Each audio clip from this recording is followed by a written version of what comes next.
Hello students. इस lecture में हम एसएससी फिजिक्स के कुछ इम्पोर्टेंट टॉपिक के बारे में पढ़ेंगे।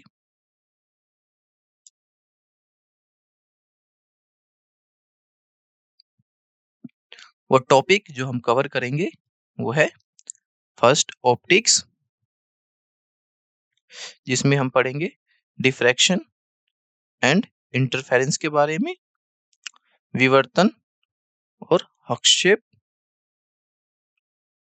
फिर हम पढ़ेंगे इलेक्ट्रोमैग्नेटिज्म में electric charges and fields. Electromagnetism के अंदर ही विद्युत और आवेश और क्षेत्र के बारे में। फिर हम पढ़ेंगे इलेक्ट्रोमैग्नेटिज्म में करंट एंड इलेक्ट्रिक सर्किट्स को, धारा और परिपथ। फिर हम पढ़ेंगे इलेक्ट्रोमैग्नेटिज्म में मैग्नेटिज्म को, इलेक्ट्रोमैग्नेटिज्म में चुंबकत्व को। क्लियर? तो हम सबसे पहले पढ़ते हैं यंग्स डबल स्लिट एक्सपेरिमेंट को, जिसमें हम देखते हैं डिफ्रैक्शन और इंटरफेरेंस को। यंग्स डबल स्लिट एक्सपेरिमेंट यानी यंग का डबल स्लिट प्रयोग क्या कहता है? यंग का डबल स्लिट प्रयोग दिखाता है कि प्रकाश तरंग के रूप में व्यवहार करता है। जब प्रकाश दो संकरी स्लिट्स के माध्यम से गुजरता है तो एक दूसरे के करीब होती है, तो एक इंटरफेरेंस पैटर्न बनाता है और बनता है, जिसमें स्क्रीन पर चमकदार और अंधेरे धारियां दिखाई देती है।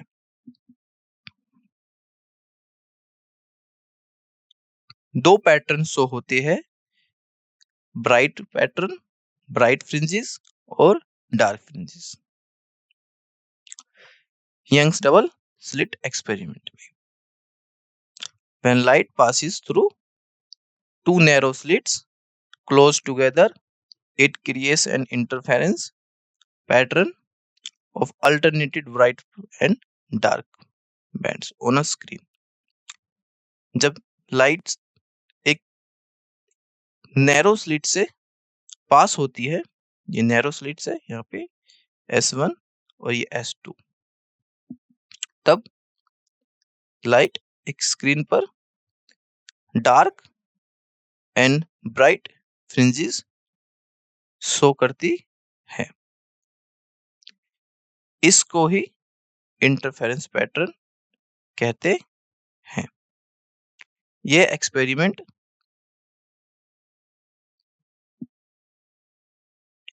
यंग्स डबल एक्सपेरिमेंट के नाम से जाना जाता है। क्लियर?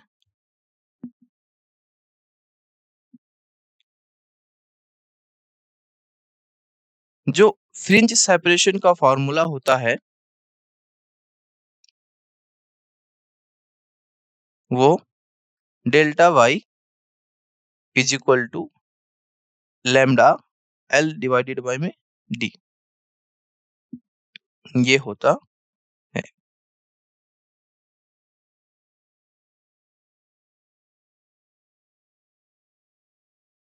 फ्रिंज सेपरेशन, जहां पर डेल्टा वाई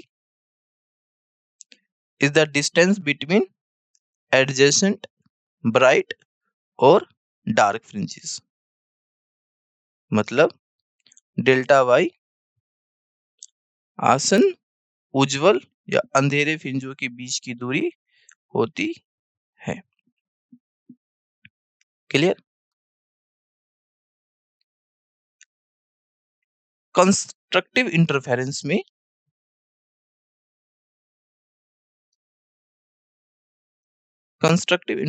में मतलब उज्ज्वल फ्रिंज जब दिखाई देती है उस केस में जो फॉर्मूला होता है ब्राइट फ्रिंज के केस में, जो फॉर्मूला होता है Ym is equal to m lambda l divided by में d,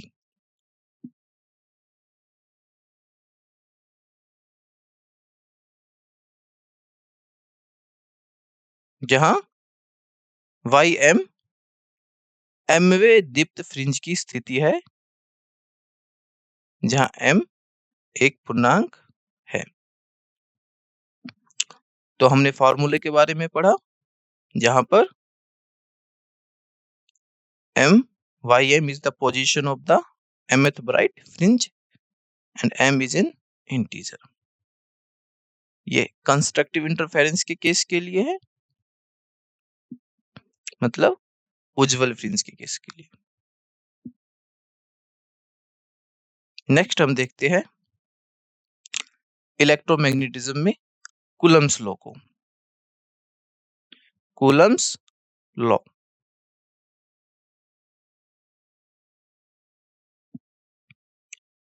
जो कूलम्स लॉ कहता है,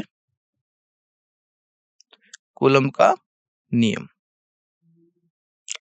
कूलम का नियम दो बिंदु आवेशों के बीच विद्युत स्थैतिक बल को प्रमाणित करता है। बल F आवेश Q1 एंड Q2 के बीच के परमाणु के गुणनफलों के समानुपाती होता है तथा उनके बीच की दूरी r के वर्ग के व्युत्क्रमानुपाती होती है। अगर इसे हम डायग्राम से समझे कि कूलम्स लॉ क्या कहता है, तो Coulomb's law quantifies the electromagnetic force between two point charges. ये हमारे पास 2 पॉइंट चार्जेस है, पहला है Q1, दूसरा है Q2। The force is directly proportional to the product of magnitude of the charges। मतलब इसके पास Q1 चार्ज है, इसके पास Q2 चार्ज है। Q1 और Q2 चार्ज का मैग्नीट्यूड का प्रोडक्ट जो Q1 है और Q2 है, दोनों का product and inversely proportional to the square of the distance between them. दोनों के बीच का जो डिस्टेंस है r, इन दोनों के बीच का डिस्टेंस r, इसका स्क्वायर, ये फोर्स के इनवर्सली प्रोपोर्शनल होता है और चार्जेस डायरेक्टली प्रोपोर्शनल होता है। तो जो फॉर्मूला निकल के आता है F is equal to K Q1 Q2 divided by में R स्क्वायर, जहां पर K है एक प्रोपोर्शनलिटी कांस्टेंट को रिप्रेजेंट्स करता है। K denotes the proportionality constant. Clear? Next हम देखते हैं इलेक्ट्रिक फील्ड्स को। इलेक्ट्रिक फील्ड किसे कहते हैं? जो इलेक्ट्रिक फील्ड होता है, विद्युत क्षेत्र कहते हैं जिसे। विद्युत क्षेत्र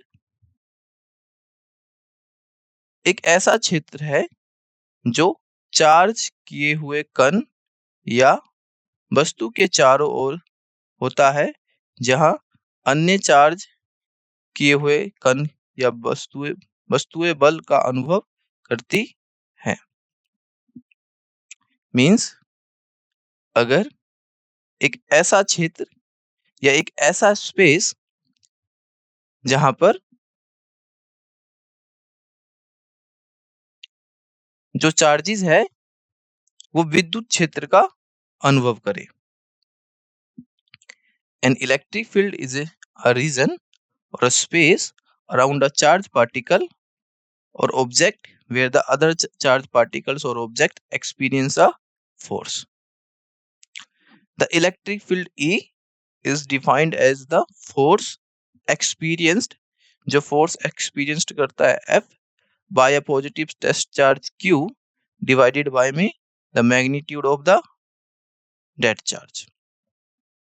मतलब अगर किसी चार्ज की वजह से इलेक्ट्रिक फील्ड निकालना है, विद्युत कितना होगा, तो उसका फॉर्मूला है E is equal to F by Q. E is equal to F by Q, यहाँ पर F डिनोट्स करता है फोर्स को, Q डिनोट करता है टेस्ट चार्ज को, और E बताता है इलेक्ट्रिक फील्ड को। क्लियर?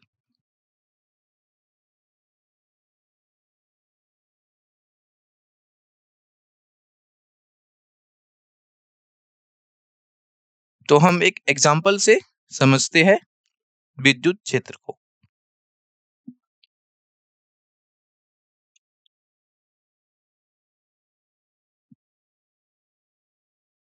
यदि 2 माइक्रोकूलम्ब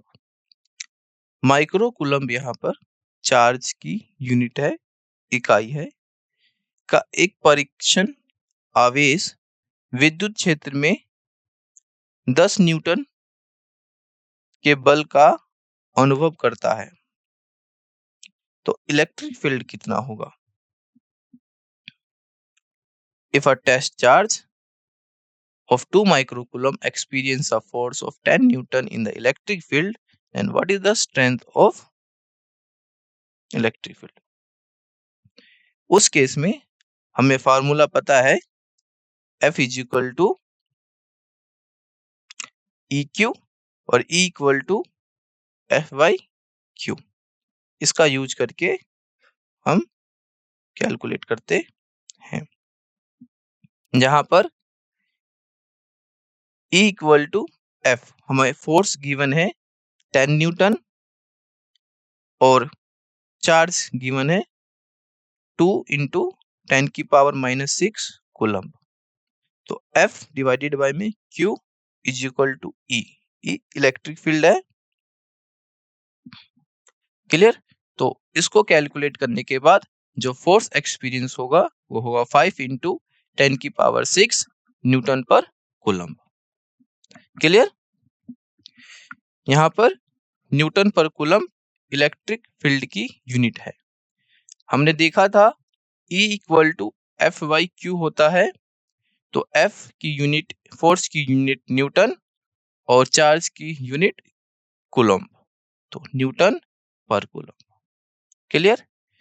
तो विद्युत क्षेत्र की तीव्रता कितनी आई? 5 इंटू 10 की power 6 newton per coulomb. Clear? This is the strength of electric field. Next हम देखते हैं इलेक्ट्रोमैग्नेटिज्म में ही ओम्स लॉ को। ओम्स लॉ को, ओम्स लॉ में करंट्स और सर्किट के बारे में पढ़ेंगे। ओम्स लॉ कहता है ओम का नियम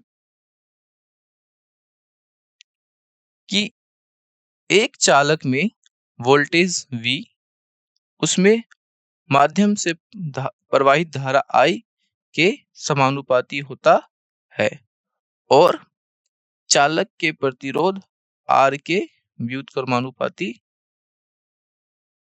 होता है। Means Ohm's law states that the voltage V across a conductor is directly proportional to the current I flowing through it and inversely proportional to the resistance R of the conductor। किसी conductor में अगर हमें voltage निकालना है तो वो V I के directly proportional होता है, जिसका सूत्र V is equal to I R है। V is equal to I R है। क्लियर? एक एग्जाम्पल से हम वोल्टेज कैलकुलेट करते हैं। क्लियर? यदि 5 ओम प्रतिरोध वाले एक प्रतिरोधक में से 2 एम्पियर धारा प्रवाहित होती है तो प्रतिरोधक के अक्रॉस वोल्टेज कितना होगा? तो हमें पता है V इक्वल टू IR। यहाँ पर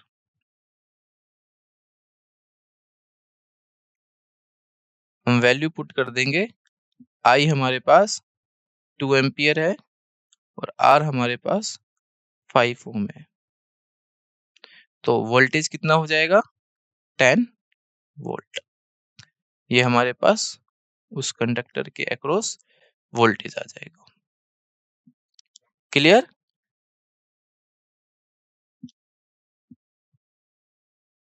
नेक्स्ट हम देखते हैं इलेक्ट्रोमैग्नेटिज्म में करंट एंड सर्किट्स को। यहाँ पर हम 2 टाइप के सर्किट्स को पढ़ेंगे, series circuits and parallel circuits.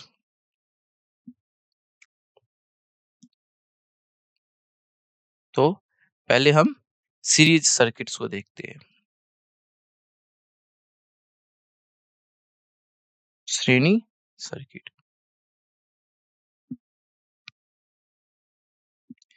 श्रेणी सर्किट और श्रेणी परिपथ में सभी घटक एक ही पथ में अंत से अंत तक जुड़े होते हैं। मतलब in a series circuit all components are connected end to end in a single path। end to end connected in the single path का मतलब होता है, इसे हम इस डायग्राम से समझते हैं।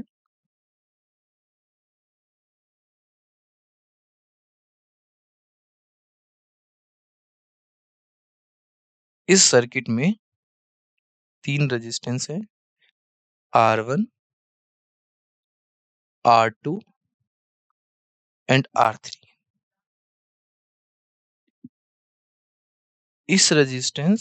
ये रेजिस्टेंस R1 R2 से एंड टू एंड कनेक्टेड है, ये कनेक्टेड है इससे ऐसे। R2 रेजिस्टेंस ये वाला सिरा R3 रेजिस्टेंस से एंड टू एंड कनेक्टेड है। तो इसीलिए हम कहते हैं सीरीज सर्किट में जो रेजिस्टेंस होता है वो end to end single path में कनेक्टेड होता है। अगर हम ये पाथ सिंगल है, यहाँ से ऐसे सिंगल पाथ है, से ऐसे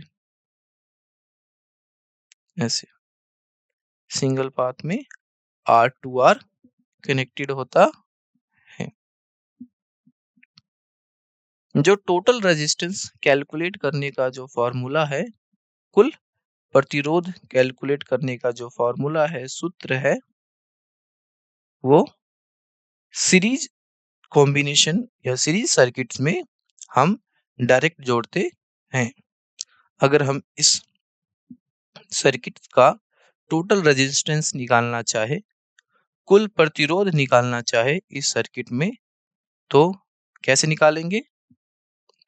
सबसे पहले हम देखेंगे कि ये सर्किट सीरीज सर्किट है। इसका मतलब सीरीज सर्किट में resistance end to end connected होते हैं, तो हम उन रेजिस्टेंस को डायरेक्ट जोड़ देते हैं। मतलब R1 plus R2 plus R3। तो टोटल रेजिस्टेंस हो गया हमारे पास R1 plus R2 plus R3। अगर इसमें n रेजिस्टेंस होते तो n रेजिस्टेंस को डायरेक्ट सीरीज में जोड़ देते। तो ये टोटल रेजिस्टेंस निकालने का फार्मूला है। क्लियर? कुल प्रतिरोध निकालने का फार्मूला है। नेक्स्ट हम देखते हैं पैरेलल सर्किट्स के बारे में। उससे पहले वोल्टेज के बारे में देखते हैं। जो वोल्टेज होता है इसमें उसका फार्मूला होता है V1 प्लस V2 प्लस में Vn। मतलब V टोटल जो है वो टोटल वोल्टेज सप्लाइड है कि सर्किट में टोटल कितना वोल्टेज सप्लाई कर रहे हैं, वो V टोटल कहलाता है। कुल वोल्टेज। क्लियर? जो V1 है, V2 है और Vn है, वोल्टेज ड्रॉप्स है अक्रॉस द इंडिविजुअल रजिस्टर्स। मतलब हर रेजिस्टेंस के अक्रॉस, इस वाले रेजिस्टेंस के अक्रॉस, R1 के अक्रॉस, R2 के अक्रॉस एंड R3 के अक्रॉस, तीनों रेजिस्टेंस के अक्रॉस जो वोल्टेज होगा हमारा, वो वोल्टेज ड्रॉप अलग होगा सीरीज कॉम्बिनेशन में। Clear? The voltage drops across individual resistors. Clear? V1 होगा, V2 होगा, अलग अलग प्रतिरोधों में वोल्टेज में गिरावट। क्लियर? और जो टोटल करंट होगा, कुल करंट जो होगा I टोटल होगा I1 plus I2 is equal to IN सभी सर्किट्स में।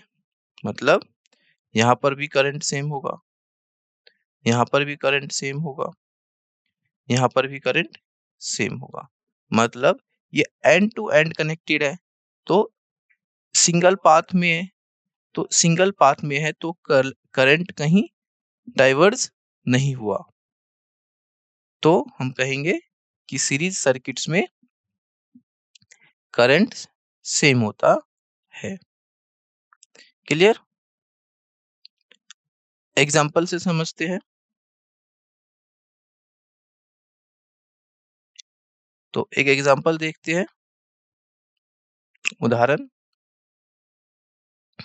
2 ओम 3 ओम प्रतिरोधकों वाले श्रेणी परिपथ के लिए कुल प्रतिरोध क्या होगा?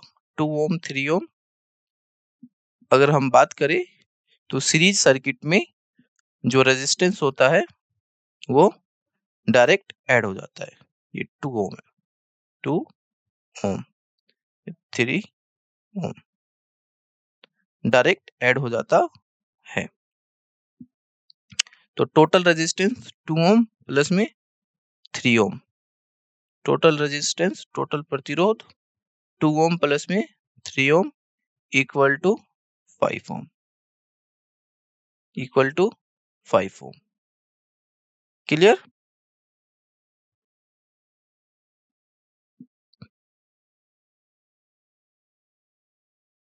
अगर इस डायग्राम्स की बात करें हम, इसमें अगर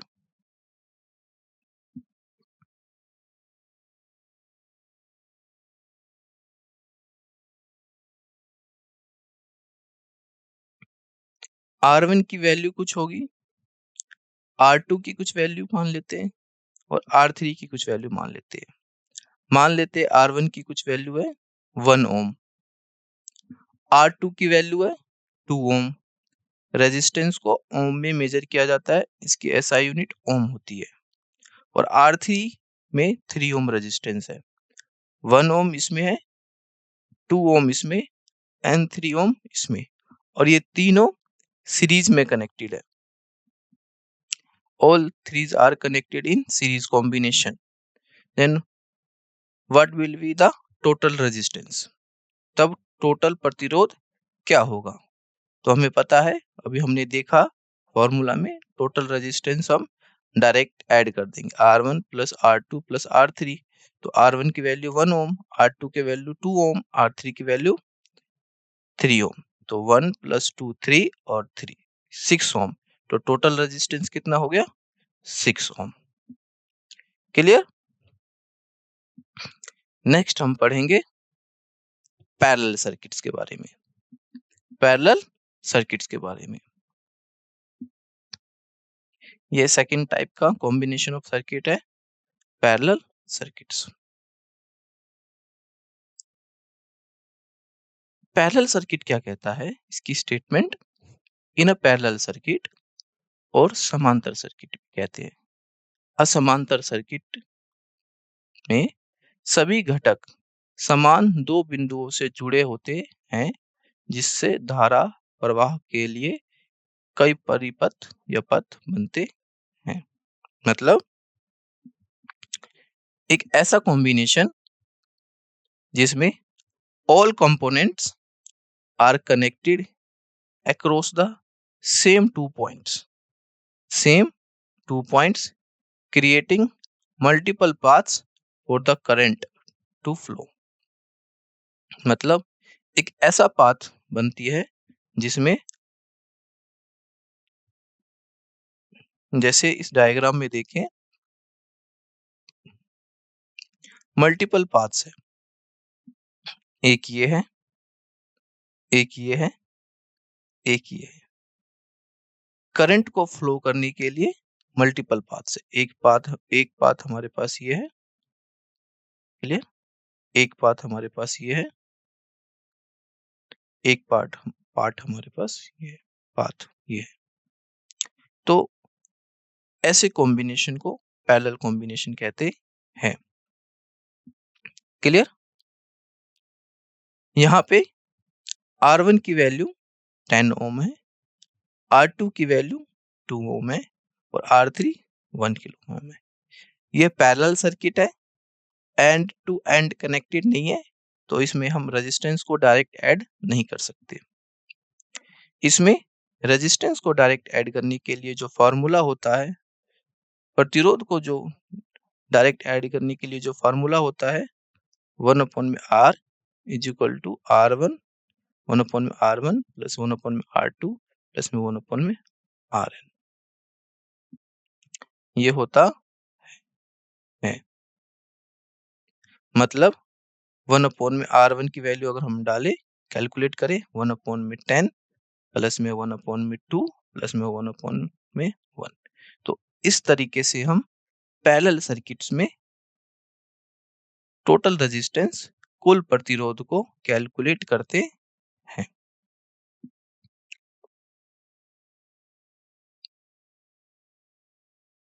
जो टोटल करंट होता है, टोटल करंट,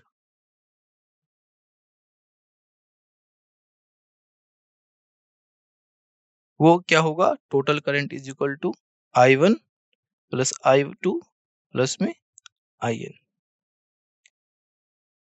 अब अलग अलग पाथ है, ये पाथ अलग है, ये पाथ अलग है, ये वाला पाथ अलग है, ये वाला पाथ अलग है। तो अलग अलग पाथ के लिए इन अलग अलग पाथ्स में अलग अलग करंट्स होगी। इसमें I1 होगा, इसमें I2 होगा, इसमें I3 होगा। क्लियर? तो पैरेलल सर्किट्स में करंट्स अलग अलग होते हैं। इसलिए हमारे घरों में कौन सा कॉम्बिनेशन यूज करते हैं? सीरीज या पैरेलल? पैरेलल। अगर ये इस वाले कॉम्बिनेशन में कोई फॉल्ट आ गया तो सर्किट इस वाले कॉम्बिनेशन से फ्लो करती है।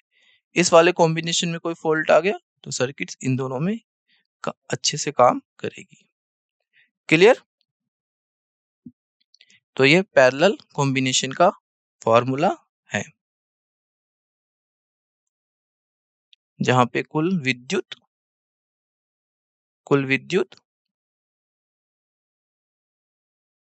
Is equal to I1 plus I2 plus IN। Clear?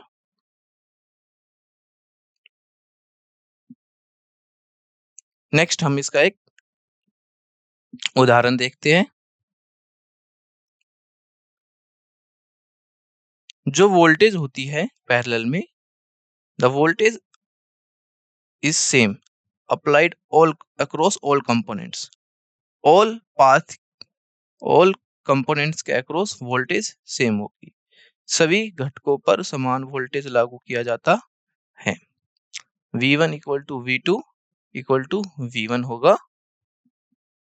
Clear?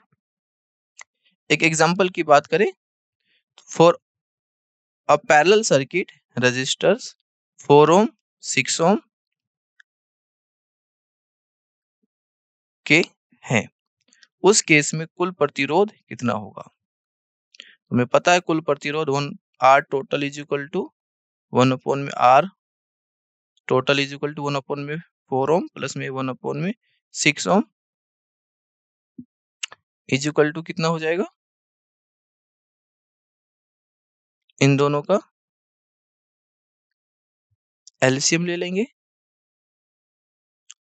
Clear? 1 upon में 4 प्लस में 1 अपॉन में 6, दोनों का एलसीएम, और फिर उसको कैलकुलेट कर देंगे। फिर R 1 अपॉन में R टोटल ऊपर चला जाएगा और रेजिस्टेंस आ जाएगा 2.4 ओम। क्लियर? फॉर्मूले के अकॉर्डिंग।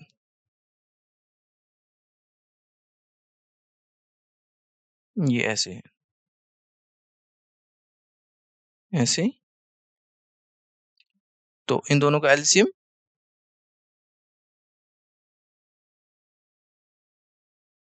और यहाँ पे ऐड कर देंगे ऐसे। तो 3 और 2 5 ऐसे, 5/12 1 अपॉन में R टोटल की वैल्यू हो गई 5/12 और R टोटल 12/5, तो 2.4 ओम। 2.4 ओम कुल रेजिस्टेंस की वैल्यू। क्लियर? नेक्स्ट हम देखते हैं मैग्नेटिज्म को। Magnetic fields. Magnetic field is the region around a material or a moving electric charge within which the force of magnetism acts. चुंबकीय क्षेत्र किसी चुंबकीय पदार्थ या गतिशील विद्युत आवेश के आसपास का क्षेत्र है जिसके भीतर चुंबकत्व बल कार्य करता है।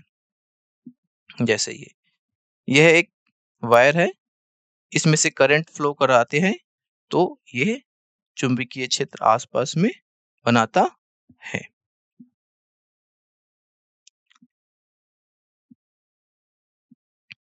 जिसका फार्मूला होता है B is equal to mu naught I upon में 2πr, जहां पर B चुंबकीय क्षेत्र की ताकत मतलब strength of the magnetic field, mu naught है हमारे पास मुक्त स्थान की पारगम्यता मतलब permeability of the free space, जिसकी पावर होती है 4 pi into 10⁻⁻7 tesla metre per ampere, और I करंट।